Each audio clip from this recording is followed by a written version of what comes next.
Champez, Champez, Champez. Hello everyone, welcome to another exciting episode of The Catch Up. And today I have the man himself, the OG, Khaligraph Jones, the latest recipient of a number of plugs from Boomplay. 10 million streams plus on the platform, and of course, a plug for his debut album, Testimony 1990, also still hitting out of the platform. Yo, Wagwan Khaligraph. Bless up, what's good, G? So, latest streaming milestones on Boomplay, man. Over 10 million streams, and your album, Testimony 1990, still getting them streams out there. What would you attribute this to, bro? This is basically, I'd say it's off the content that I give. And I believe my content is the sort of content that surpasses time. So it doesn't matter if you listen to my song in 2015 or you listen to my song in 2025, it's all the same. So hence the streams. The first album, Testimony 1990, brought the plaque today. And I was having a separate conversation with some of you people. I told you, before Testimony 1990, nobody was putting out albums. And even if people were putting out albums, the reception was not as much as it was after Testimony 1990 came about. So I'd say Testimony 1990 was a game changer.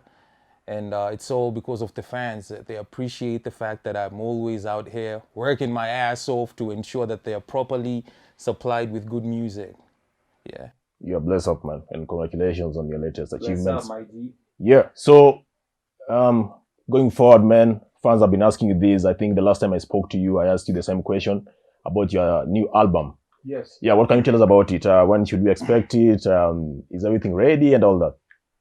It's the same thing. Like the album is ready. It has been ready for a minute. And I always say this. How do I put this, man? Like there's a lot that it takes a lot for you to be able to compile a proper album, It's not just a matter of taking songs and throwing them in a CD and saying, by the way, guys, this is my second album. And in most cases, no offense to nobody, but that is what a lot of people do here around. I mean, I've been here to experience that, and it's very unfortunate. With me, I take my time, I want to be in that same space when I'm making the first song all the way to the last song. So the album is ready. The album is dope. Of course, it's gonna do what the first one did. We set bars. The second one is also supposed to elevate the bar even higher than it was before.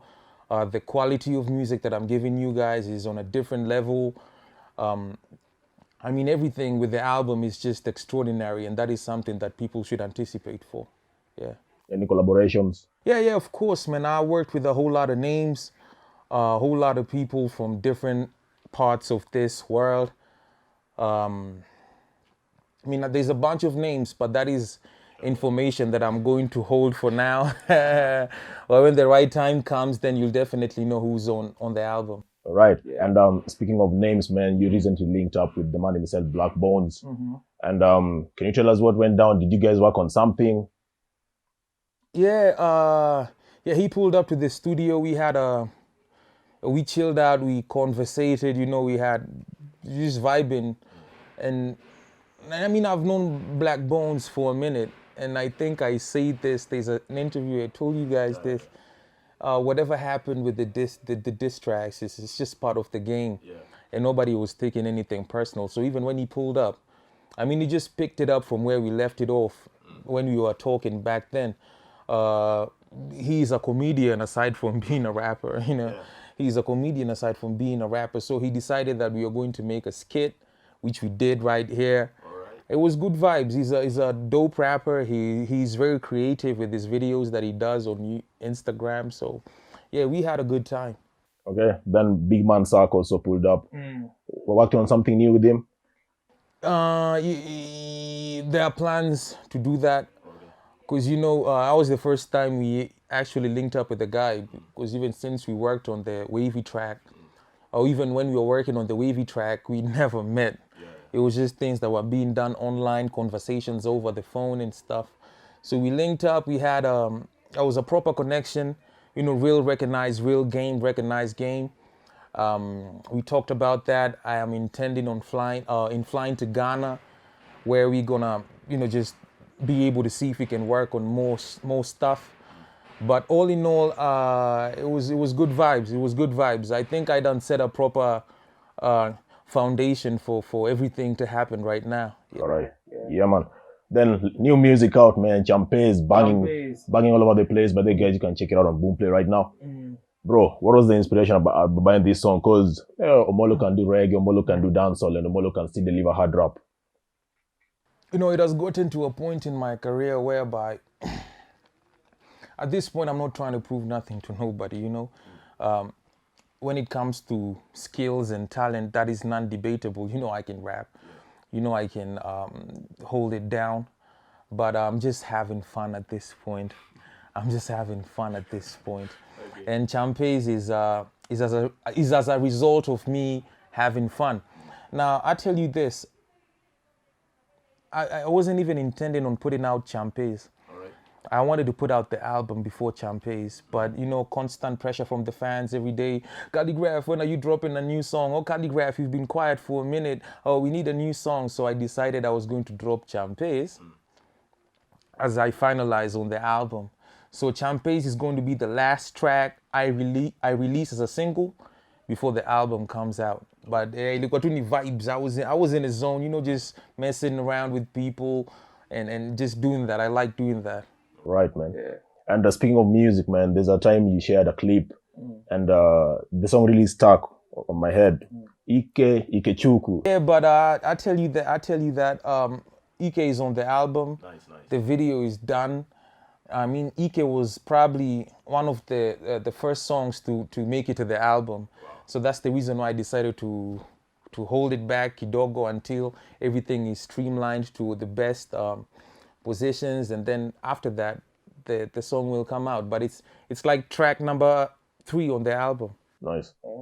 And away from everything, so recently you partnered with Odi Bets, you did this challenge, and we witnessed new sounds, new rappers and all that. As Khaligraph, do you feel there's someone that will take over from you once you retire, from everyone you saw?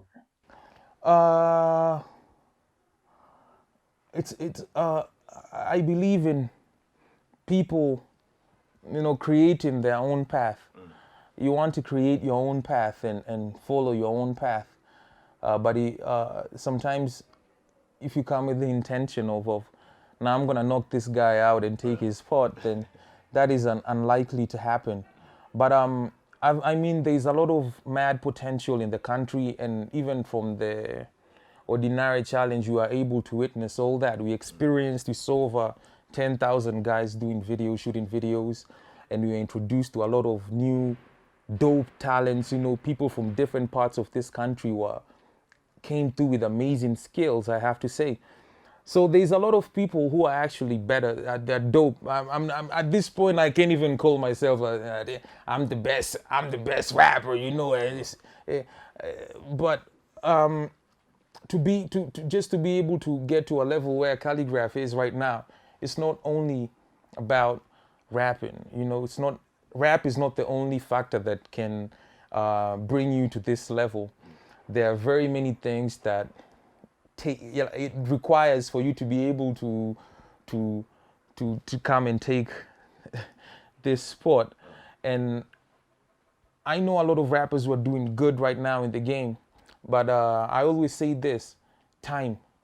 Take your time, and that's the only difference between me and Caterpillar, who won the competition. I tell you, bro, the difference is time. Just wait. Your time is going to nini, itanini. But as far as people taking my sport goes, I created my own path, and I don't believe there's anyone who can take me out of my lane. Right. You can only be on your lane. Yeah. Nice, man. As you wind up, bro, you won Afrima, Afrima with the single M, Afrima with the double M. Yeah. You won Sound City. Then last year came the BET, the BET nomination. How did you feel after getting this nomination? The BET one. What, the BET one where Stormzy won? Yeah. It was good. It was actually good. Was it BET or MTV? BET. BT, there's a bunch of these coming. International. Yeah, it was good. Like, I mean, and I'll be very honest with you. The best man won. Yeah. And I mean, if you just sit down and analyze both of our catalogs with for a person like Stormzy, he's ahead of me. And those is facts. I'm going to give you facts.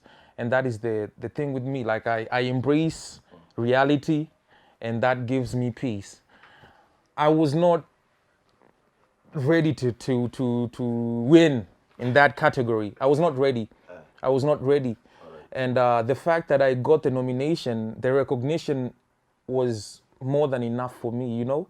And that gave me the motivation to go back to the drawing board and strategize and see how I can be able to come and flex until it gets to a point where if I'm nominated again, I'm bagging the award. You know, so nasamanga hivi, I trust the process, you know? I don't try to rush the process. I trust the process, and I believe when the right time comes, definitely I'm taking that. It happened. That's what happened with Afrima, all those Sound City, everything. That's how it was happening, and it came to be. So every lesson is a learning experience, and it's a stepping stone for bigger things. Right. Yeah. Thank you so much, OG, for your time. Thank you for having me, bro. Yeah, there you have it, guys, and watch out for the album dropping soon. Until next time, this has been the catch up. Bless up.